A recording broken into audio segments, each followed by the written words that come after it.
Quand on est dans le vaisseau central du cœur, qu'on lève la tête, on a presque le torticolis parce qu'on a vraiment une hauteur exceptionnelle.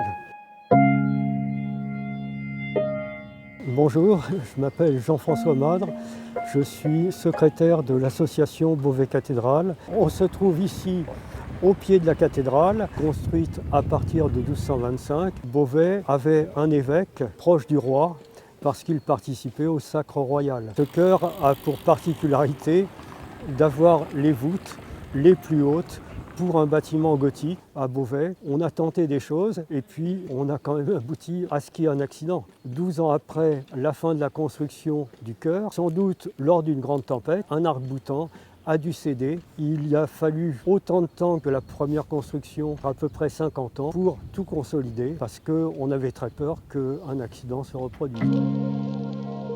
Les restes de l'ancienne cathédrale du Xe siècle, une des rares pré-romanes, cette basse-œuvre n'a pas été complètement démolie parce que les travaux de la nouvelle cathédrale n'ont jamais été complètement achevés. Pour rentrer dans la cathédrale, il faut rentrer par ce porche monumental. Au XVIe siècle, les portes sont sculptées et les sculptures sont magnifiques. Même si les statues ont été perdues à la Révolution, il reste encore beaucoup de choses qui sont en état.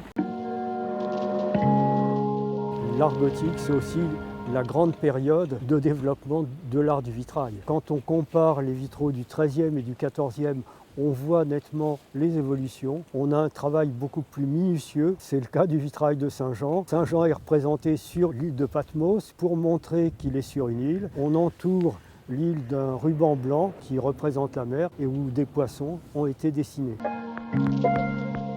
On a une horloge astronomique d'Auguste Lucien Vérité, plus grosse horloge meuble qui existe au monde, terminée en 1868. C'est une horloge qui mesure 12 mètres de haut. On a aussi la plus ancienne horloge à carillon. Cette horloge est un témoin qui est très important.